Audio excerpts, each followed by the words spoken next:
ఇప్పటి నుండి నీ కళ్ళు చూచును దేవుని కార్యాలు, కన్నుల జారిన కన్నీళ్ళు తడిపెను దేవుని పాదాలు.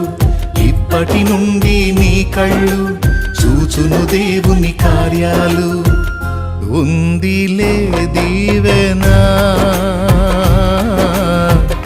ఎందుక వేదన, పొందిన యాతన